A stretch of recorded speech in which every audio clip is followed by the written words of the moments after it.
guys, welcome back to Listen and Flow with Despy, a place where I'm just talking out loud and navigating life. This is episode 20. Yeah. My voice is still gone, so I cannot even hit that note like I used to at the beginning of this season, but I'm working on it, okay? I'm working on it. It's my job, bro. I always be yelling. Them kids. But today, guys, I have a very special guest in the house. Okay. I just gotta say, I started off this season with this guest. I was about to give away your name, but I always got to give like a big intro. But I started out this season as this amazing guest being my first artist of the month. So who thinks that they can remember who my first artist of the month was? Who knows? We're waiting. We're waiting. Call in. We're waiting to dial in. Our number one caller is. The first caller is. No, but give me a drum roll so that you can know who we have in the house today. Our guest for today is the amazing Quoyah. Hey, that's me or whatever. Quoyah is an amazing artist. She's a local artist who performs at various places. She recently performed at Manchester Manifest. And Quoyah really be out here, okay? Just ask about her. Ask about her. Because the real ones know. They know. So, Quoyah, I want you to go ahead and introduce yourself. All right. To the people. My name is Quoyah. Well, my first name is actually Shakoya. I'm also faking this accent. We love accents, okay? So if y'all hear it throughout this episode, don't mind us. Okay. It's going to come out. It's going to come out. But yeah, I'm Quoyah. I'm 24. I live here in Richmond. I've been making music since 2019, so about 3 years now. But I've been singing my entire life, and yeah, that's a little bit about me. Yes. So our amazing artist of the month for this month, the month of September, is the amazing KENNEKA Cook. Her voice has been gracing our episodes all month long, or almost all month long, except the episode that I missed. But you can catch the sample of her songs at the end of each episode for this month, including this one. All right, so we're about to hop into it, Quoyah. Let's get it. Let's get it. Let's get it. Let's get it. Let's get it. Let's get it. All right, so you say that you just started making music 3 years ago. I didn't even know that. Like, I thought, like, her music is just out of this world. So I thought you had been making, like, music for, like, over 3 years. So I did not know that. So what bridged that, like, I don't know, like, what made you step out on, like, the leap of faith? Because you said you have been singing all your life. Yeah. And now, like, just 3 years ago, you're like, nah, I'm finna pop out. I'm making music. I'm making music. All right. So, like, yeah, tell me. Okay, so my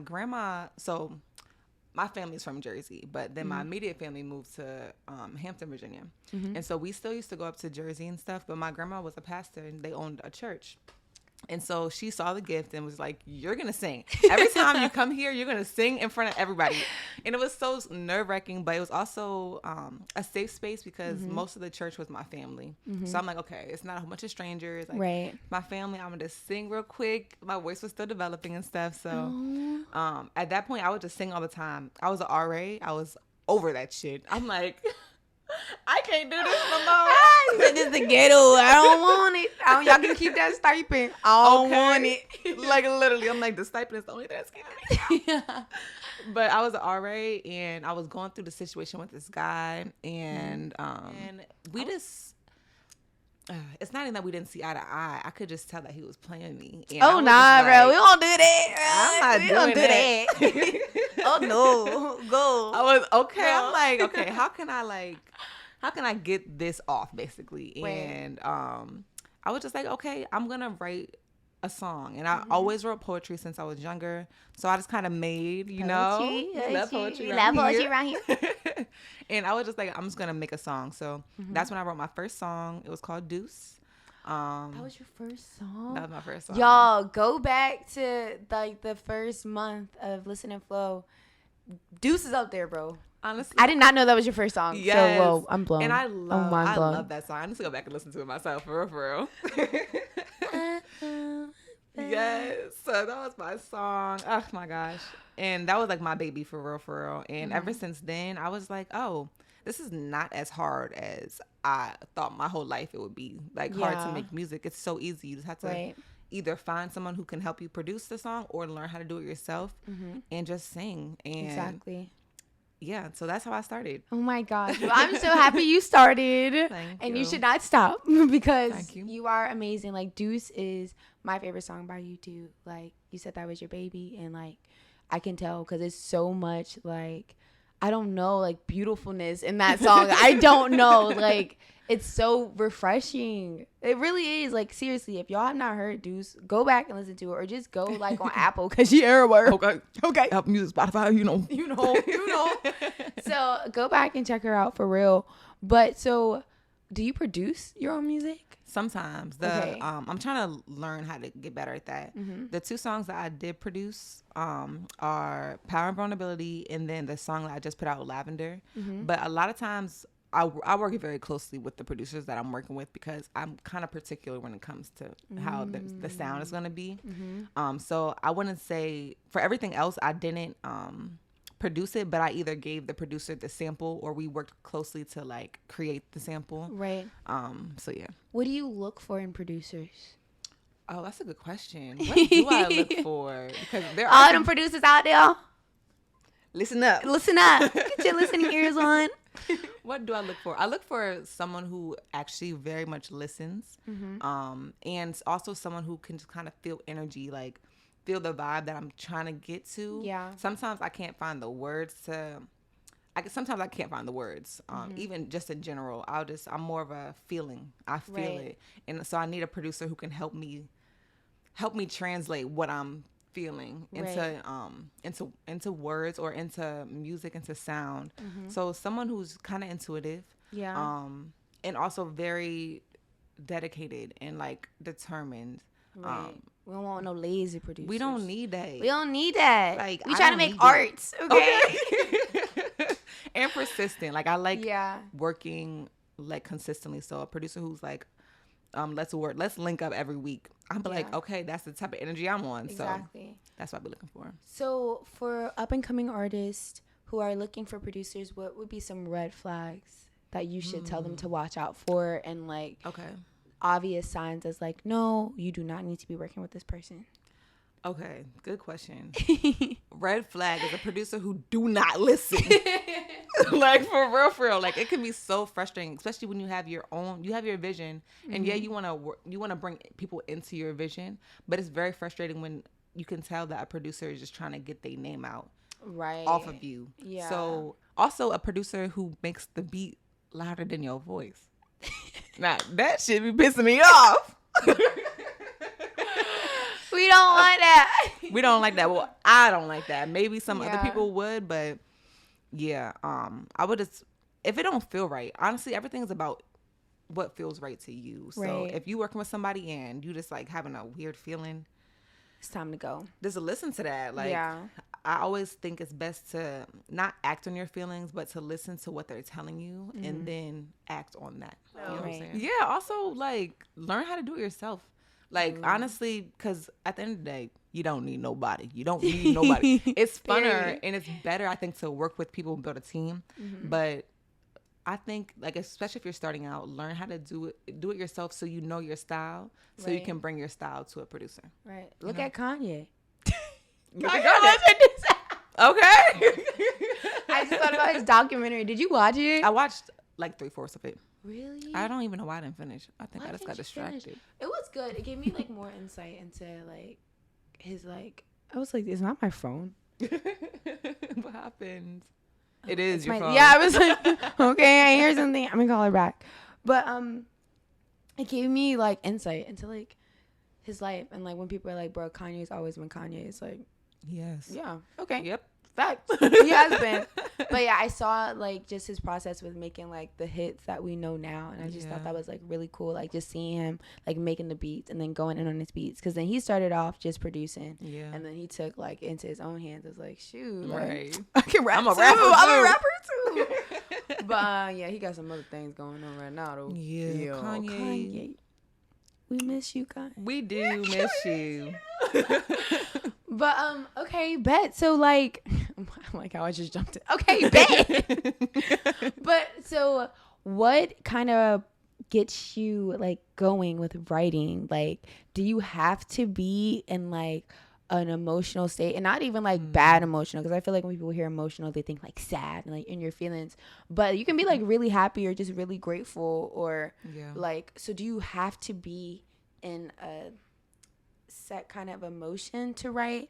And what does your writing setting look like? Do you always have to write in the same place? Like, do you have kind of like a schedule or routine to get you ready to write? Like, what does that look like for you? So emotions always help. I feel like it's always some man that makes me want to write a song. And I'll be like, going in on it. Period. Exclamation. Exactly. Like, it usually is high emotions it's like the catalyst. But that doesn't always have to be the case. Honestly, introspection, like just thinking about my life and thinking about like why certain things are happening. Like, honestly, the question why helps me write a lot. Yeah. But in particular, when it comes to like, I don't have like a certain routine. But the only thing that does stay constant is I write in pen. I don't like writing in pencil. I don't know what it is. I think with the pen, I think I remember. Okay, sorry. I like pen because it's like I can see when I'm scrapping something. I don't like just erasing it. That's it. I was like, I feel like we talked about this, and you was like, you don't like knowing like you can erase it or something, or like it's something about erasing it, and I was like, right, it's the process. I want to see all of it, and it's also really just nice looking. I like messy things. I don't really like when things are like too picture perfect. Yeah.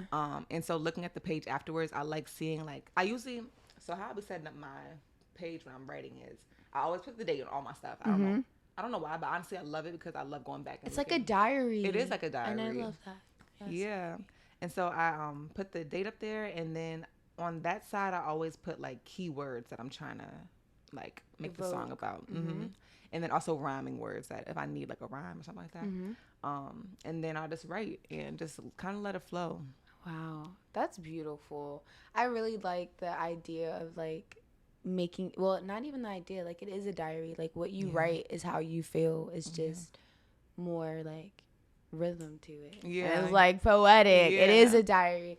I just did that recently, but I did it with a pencil because I'm trying to get like in my creative bag too. Like I've been laying low. You know, I like to rap for fun. We love rapping around here. We love rapping around here too, right? So like I'm trying to like get back to it. And my cousin, she's actually a producer. Shout out to Shay Peso because she made pesos. But yeah, she sent me a couple of beats, and like I've just been playing around with them, and it's so fun. And I was at work, and I was just like, in my office, like bopping. I was like, I need a pencil, like I need a pen. And then I just remember writing, and it was literally like I don't erase with pencil still, but I do the scrapping. I saw like all the scrappings and everything, and I feel what you're saying. Like it just makes you feel like, I don't know, it's more authentic. And I love when like people have like visuals and they will put like, you know, the page up there, like a part of the video. You know what I'm saying? I know what you're talking about. Like, or in the background or something. And it's like, all right. That's right. So my next question is, what is the vibe of your music? Like, who would you compare yourself to in the artistry world? Not even like a thing in artistry world. And I guess the third question is, where do you want your music to go? That was loaded. Okay. Sorry. That's a lot. It's all good. It's all good. So I feel like with my music, at first I was like this love and light girl, and I'm just like, am I really? Is that really me? Or is that like mischief? I like havoc. I love havoc. So I'm kind of, this next album that I'm working on is kind of a mix of all my emotions, not just like not just the lightness of how I feel, but like those deeper and darker like emotions too. And I'm also rapping a little bit more too. Told y'all we love rapping around here. Speaking of rapping, this guy, his Instagram name is Samad Savage. He hit me up randomly, and keep in mind, I've been praying, asking God, like, just bring me the connections that I need, because and he was like, do you rap? I'm like, I do. Well, since you asked, well, no, I do. In fact, I rap. I dabble. That's and so I'm rapping on his next project. It should be coming out this week. Oh my goodness. That's gonna be fun. I was honestly so nervous because I'm just like, people don't see this side of me. Yeah. They don't see that angry side of me. But I'm like, y'all gonna see it now. It's there. it's there. So yeah, I don't know who I would compare myself to, but someone that I truly do look up to when it comes to music is Mariba. Have you ever heard of Mariba? I haven't. Oh my God. Maybe like I'm the type of person like I probably have heard their songs. The names. But it's the names. The like names always get me. I'm like, oh, that's my jam. Like, oh, that's their name. Right. Oh, okay. I feel like it probably would be like some type of vibe like that. That's kind of how I am too. I remember faces and voices, but your name. Come again. I don't know about that. Can you repeat that? Oh, okay. For real though. I had somebody that I know. I think they told me, your vibe reminds them of Erykah Badu. Ooh. One of my friends, when we were in the car, I played, bro. I really be playing like my people's music. I'm not playing like I was playing Deuce because I love that song. Like I said, and we were talking about you, and yeah, she said like your vibe reminds her of Erykah Badu. I was like, ooh, Erykah Badu mixed with was it Lauren? Or like somebody. Wow. Yeah, it was. They mixed you with somebody, and I was like somebody legendary, but I definitely remember Erykah was in there. But I appreciate that because I look up to them too. Like Lauryn Hill has been, like, oh my God. Do you listen to? How do you like India Arie? I love India Arie. And have you listened to Kareem Bailey? Right. Kareem. The name sounds familiar, but. Girl, put your record. Oh yeah. Tell me a favorite song. Or she did the 3 little birds sat on my window. Oh yes. And they told me that's what they told me. So that's her. I love her. Yeah. Yeah, but I kind of get that vibe from you too, like Kareem Bailey Ray. She's really cool. I'm gonna have to like listen to some more of their music. You do. She hasn't, like, from what I know at least, hasn't released anything recently. But neither has India.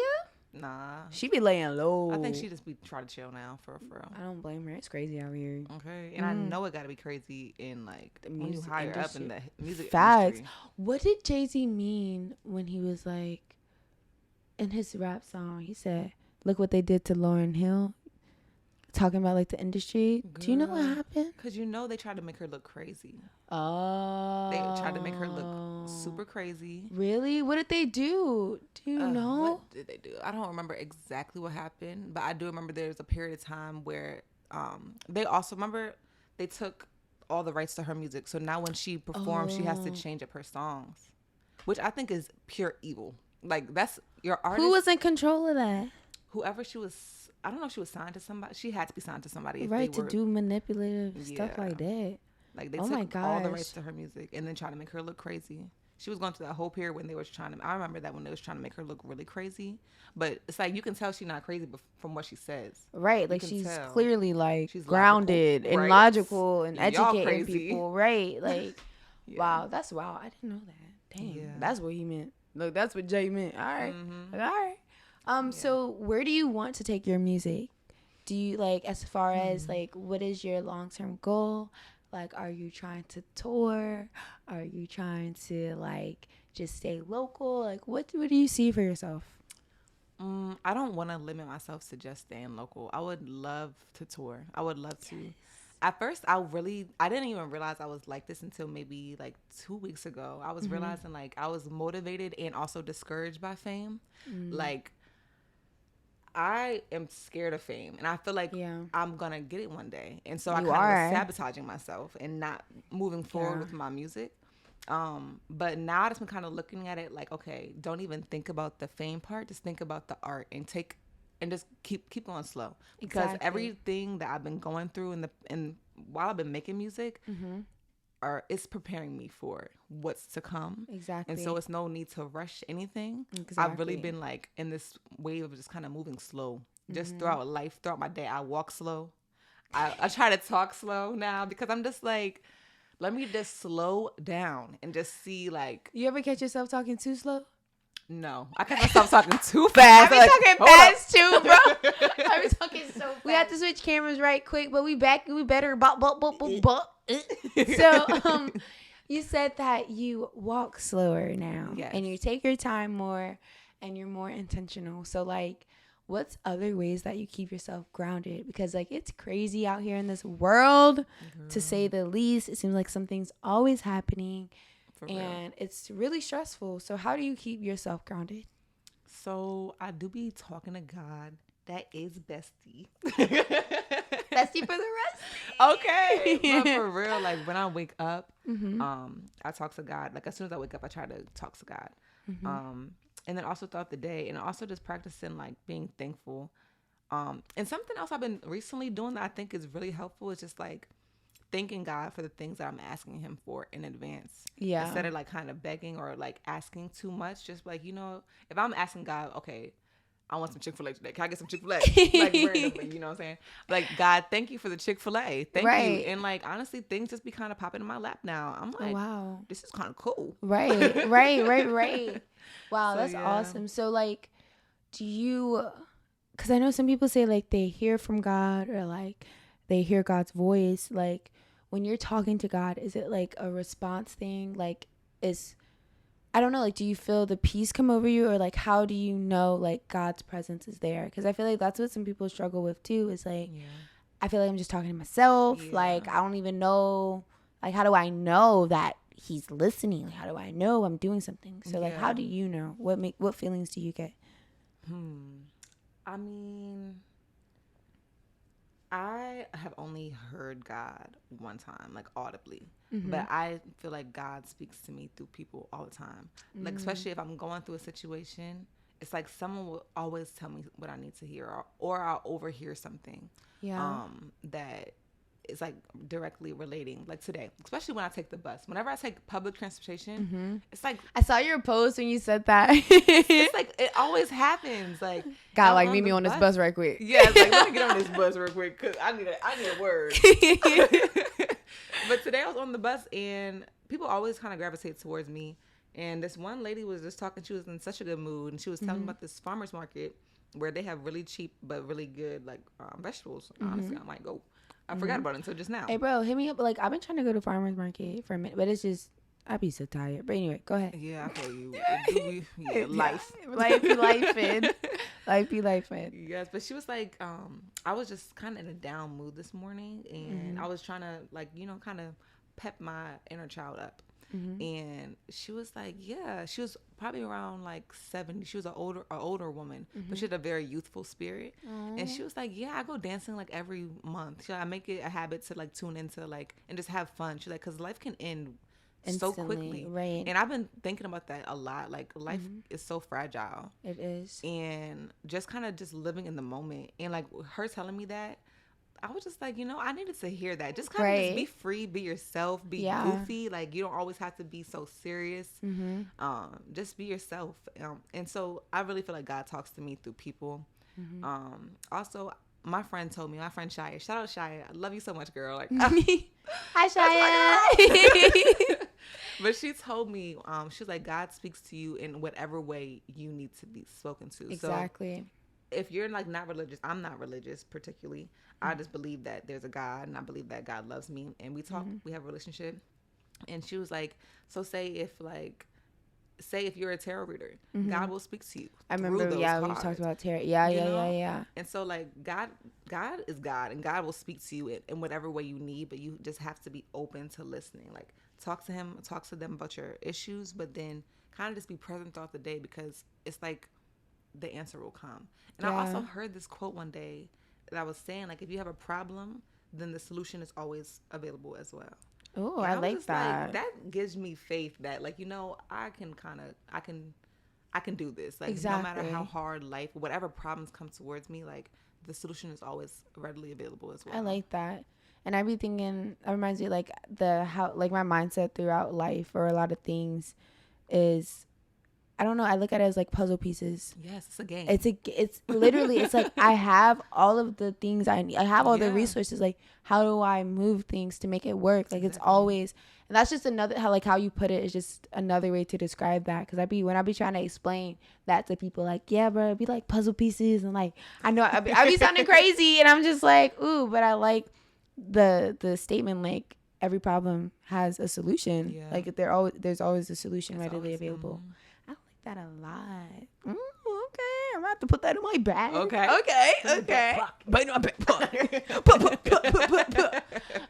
But so you also said that you're not religious. So explain to like people like the difference between being religious and like being spiritual, or like if they're even So I guess my interpretation of that is religion. I guess it's like more organized. Like you have to do certain things certain ways. Like there's a whole bunch of rules and like regulations and things. And for me, spirituality is just me and God just talking. Like me talking to God, like I talk to you, like a relationship, like a relationship instead of it being so formal and traditional. Like personally, I feel like God be looking at us like they still arguing about what my name is. Like, oh yeah, I remember you said that. Yes, but me and Quoyah, we be talking about like a lot, like spiritual stuff. I remember you said that, like, bruh. I feel like he don't care. I feel he just like wants really to know you. Exactly. That's a big thing, and that's like something that I'm working on too. It's just like, all right, he just wants me. Like, he just wants you as you are. As you are. Yeah. Okay, I like that. Well, thank you for sharing that. Yeah. Peace. Oh my gosh, because I know like a lot of like spirituality is like really personal to like a lot of people. Like it's super sacred, or for some people it's like a place of like a lot of pain just from what they may have went through in their past, or just being unsure or whatever. So I always like to hear like people's perspective, and like I don't know, I just think it's just cool seeing people go on like their spiritual journeys and stuff. Yeah, but I love it. Okay. Okay.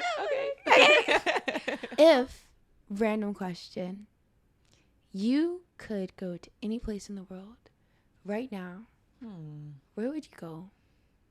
Okay, a mix of two. I don't know. I can't choose between these two places. One place, I've always wanted to live in Jamaica for 6 months. Really? Minimum 6 months. 6 months? Just wanted to go. Wow. So there, but also recently Brazil has been on my mind. Ooh. So I'm like, I would want to go there too. I heard Brazil have really nice people. Yeah. Like, I could be wrong. Am I wrong? If I'm wrong, let me know. Okay, I was going to say, if I'm wrong, just let me know. I heard their food's pretty good too. Yes. I'm trying to get some real authentic food. Okay. If you had $1 million right now, if I was somehow rich, which I ain't, this ain't that type of video. I ain't finna bust out of bed, Quoyah. Surprise, girl. I'm not gonna do that. But if you had $1 million right here, okay, what would you do with it? What would you spend it on? How would you would you invest it? Like, what would you do? So I would definitely, that's a loaded question. I would definitely invest some. Definitely give some to my family. And also get us a financial advisor so we don't just blow the money. Smart, very smart. And also an investor, someone who can teach us how to invest. I would probably start a community center centered around like the arts. And just have a whole bunch of different art things. Like I would love to have a place. What I really wanted to do in my life was to have a community center centered around arts in different Black neighborhoods all around the country. Ooh. All types of art, like photography, film, singing, dancing, just something like where the youth can go and get their creativeness out. Right. Not even just the youth, like, because people our age need that type of shit too. Our age and older, like I feel like everybody could benefit. Everybody. So a place where everyone could go, to be honest. Yeah. And then I would definitely get my passport. Me and my friends, we all getting passports at this beat, okay? Go. And we all taking a vacation. I would love literally to just, have a huge vacation for everybody. Also, I would invest in property. That part. That part.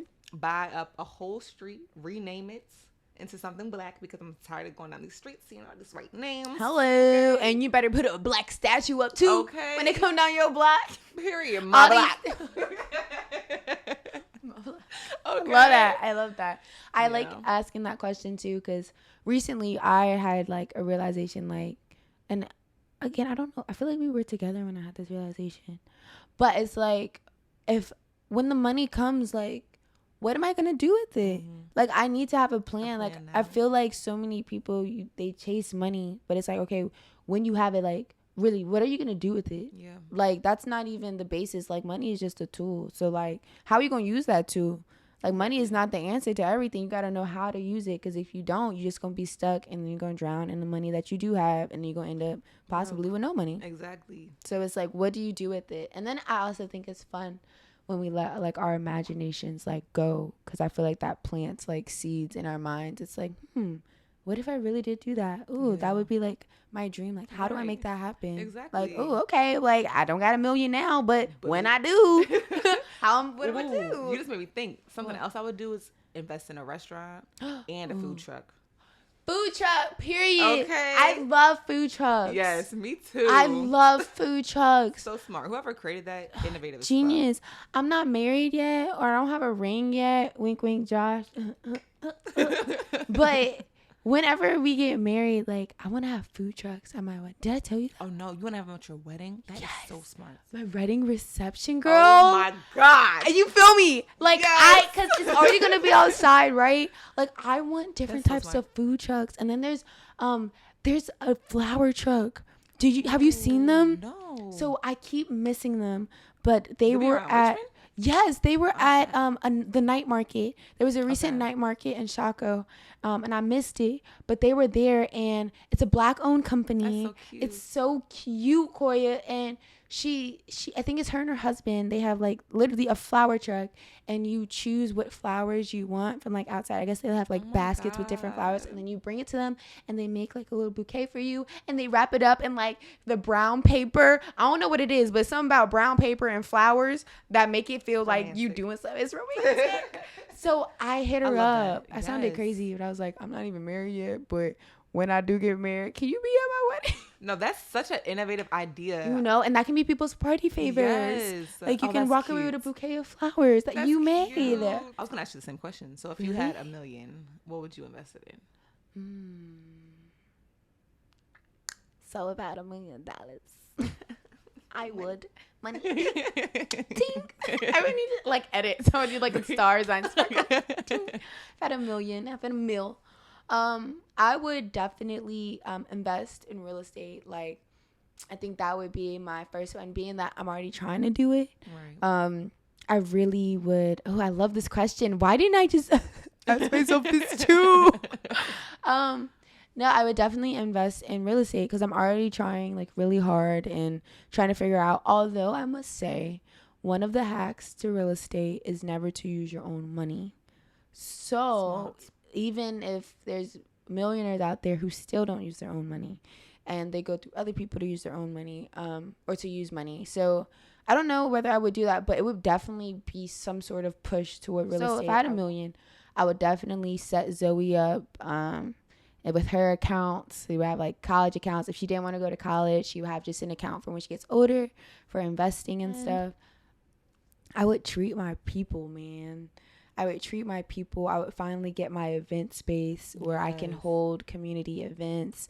Much like you were saying, like, I just want people to be able to come there and express themselves, or be able to rent it out for whatever they need. But I just want to have like a hub of like, just a hub where the community can come.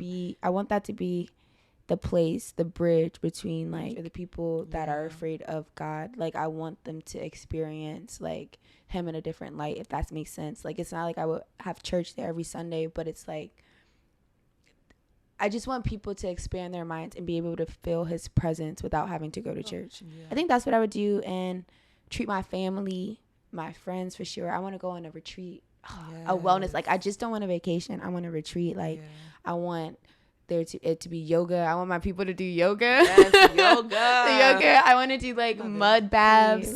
Period poo. But yeah, so what can people expect from you, Quoyah? So what's coming up? I am working on a project. I do like to tease, so I'm not gonna tell y'all too much. You like to tease? Oh, you playing hard to get. Yeah. So I am working on a project. Hopefully it's out by the end of this year. And there should be some visuals with it too. So yeah, that's what y'all can expect. Also, the Samad Savage's project should be coming out this week or next week, so y'all can tune into that too. But yeah, y'all gonna probably just see me stepping out into more creative avenues, like not just singing. I'm gonna be rapping. Tell them about the pose. and pose. Oh yeah, girl, don't forget. I almost forgot I'm in my modeling bag. Tell them, let them know, So y'all gonna see me modeling. Y'all gonna see me in front of the camera. Y'all gonna see me behind the camera. Yes. Y'all gonna see me writing, dancing. Y'all gonna see a lot. I'm trying to expand and just break out of my comfort zone of singing and just be the full creative that I am. And you are doing all of those things. Like Quoyah, she has her camera. Like the past couple times we met up, Quoyah takes her camera everywhere, and I love it. One, like we needed it today, right? For backup. So shout out to you, Quoyah. But like, she's always prepared. Well, I am so excited for you. I am so thankful that you came up here today. I feel like we could have talked for a lot longer, but it's getting dark outside. We be talking for real. Like, I love Quoyah. Like, she's honest. She's a great friend. Like, and honesty and integrity and like having a great friend is like rare to come by. Like, my people know. Like, I keep my circle pretty tight. Like, for real. So I'm just really thankful for you. Thank you for being amazing. I love you so much. Oh my God. I met Quoyah for the first time. My first Dose of Poetry event that I held. And like, I was like, who is she? Like, she, like, her voice, y'all. Like, I was so shook. You didn't even need a mic. Yeah, the mic went out. Yeah. Oh no, not the mic. The second, that sound. That was the second one. I thought. Did the sound go out? The first one too. The first one was at the Well Art Gallery. Oh yes, that's it. Quoyah, we've been rocking for a minute. A minute, bro. Yeah, the second one. The second one, the sound, and bro, the audience, bro. You made me cry. That's how I'm so excited to get back to that. Like. The audio I went out, y'all, I can't be using my Bluetooth speaker. We've been rolling for a while now. Okay. We ain't got no like high tech sound equipment now, but I got my karaoke machine. We bring that. You feel me? But so the sound like was not working. The audience, they started snapping. That was like one of my favorite moments from, I think that was the second event I had. I've only had like a couple indoor ones, only like 2 indoor ones. But that was like amazing. That was a moment. That whole everything, that whole day was a moment. Honestly, like I loved that. My friend Shia performed for the first time. She's so nervous, but her voice is beautiful. And it was just you could just feel the love in there. Honestly, everything you put on, you could feel the love. Like, and then the first one that you did, I loved how intimate it was. Like it was a small setting, but it was filled. It was packed in there. Man. And it was just beautiful. I remember I went with my friend Drew, and we both did some poetry and sang. Yes. And it was like a beautiful, beautiful time. He did awesome too, man. Yeah. Oh my gosh, shout out to Drew, man. This is amazing, and I'm having like the community, and like, bro, your friends are dope too, because like a lot of your friends, like I've ended up meeting too, like Scoop. Yes, like Scoop. You guys are like were close before I knew Scoop. I think you guys are like really close, or like in that like inner circle, like Drew, you, Scoop, and like you guys have a lot of cool friends in there. Hi guys, super cool. Hi. But like being that this is the last episode, like it's really coming full circle for me, because this is the exact room where Scoob was sitting right over there making the intro for Listen and Flow with Des B. Like he was just over there, and now like I'm wrapping up season 1, and wow, I'm really I just got the chills, because it just hit me like you've been doing a lot. Yeah. This is like the final episode of season 1, Quoyah. Like this is wild. Like I can't believe I just did this, John, bro. You did that. Believe it, girl. Celebrate yourself. Bruh, it's wild.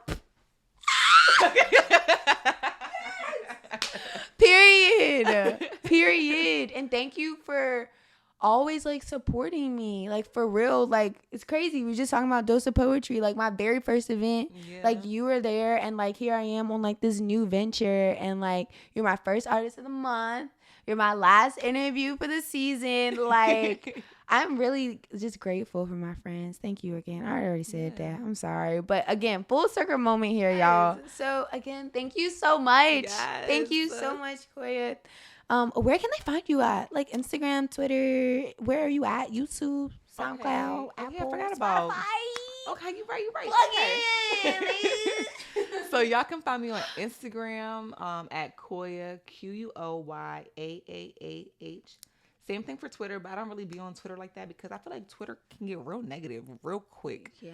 So, but y'all can follow me on Twitter too. Yeah. Y'all can follow me on TikTok. I do love the TikTok. It's Renegade. Quoyah. Sorry, what is your TikTok? Okay, yeah, sorry. My TikTok is Quoyah Wilson, so QUOYAHWILSON. You can find me on all streaming platforms at Quoyah, QUOYAH. There's also another Quoyah, but her name is all caps. Oh, that is not me. That's not her. Her music is pretty fire though. She's a rapper. Oh, she does music too. Mm-hmm. Wow. Yeah, so she's up there too, but you can follow me at the other one. My YouTube. If you just like look up one of my songs and put Quoyah, you'll find me. I don't know what my YouTube name is for real. And then SoundCloud is the same thing. So yeah. Awesome. Well, I'm about to play our last sample of the month, our last sample of season 1. This is KENNEKA COOK, and this song is called Bang Bang. Thank you guys so much for tuning in to the last episode of season 1 for Listen and Flow with Des B. Thank you guys for tuning in, period, and following me along this journey. I know it has been crazy and it's been new for those of you who know me. You're like, what? You created a podcast? What? And it's I don't know. It's just really refreshing. And I'm super thankful for everybody who's been along this ride for me. I hope that you guys have enjoyed yourselves. And I can't wait for season 2 because it's coming. You can find all episodes of Listen and Flow with Des B on YouTube as well. Just type in Des B. Or you can search Listen and Flow with Des B and it should pull up some episodes. You can also find us on Spotify and Apple Podcasts at Listen and Flow with Des B. Share this podcast with your friends, with your aunties, with your grandmas, with your uncles, with your godparents, everybody. Share it with your best friend. Share it with your dog if you want to. I don't know. But make sure that you spread the word for this podcast. All right, guys. Have an amazing and great night. And again, thank you so much for tuning in to episode 20 of Listen and Flow with Des B. Peace out. I was 5 and he was 6. We rode horses made of sticks. He wore black and I wore white. He would always win the fight. Bang, bang. He shot me down. Bang, bang. Right to the ground. Bang, bang. That awful sound. Bang. My baby shot me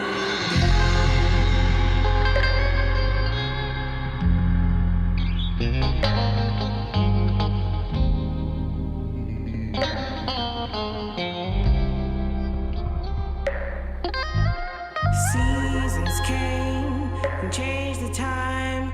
When I grew up, I called him mine.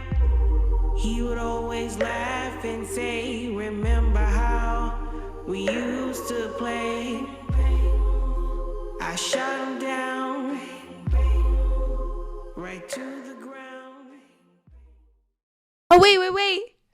You have to introduce our special guest. We do have a special guest. He's been sitting here so quietly this whole episode.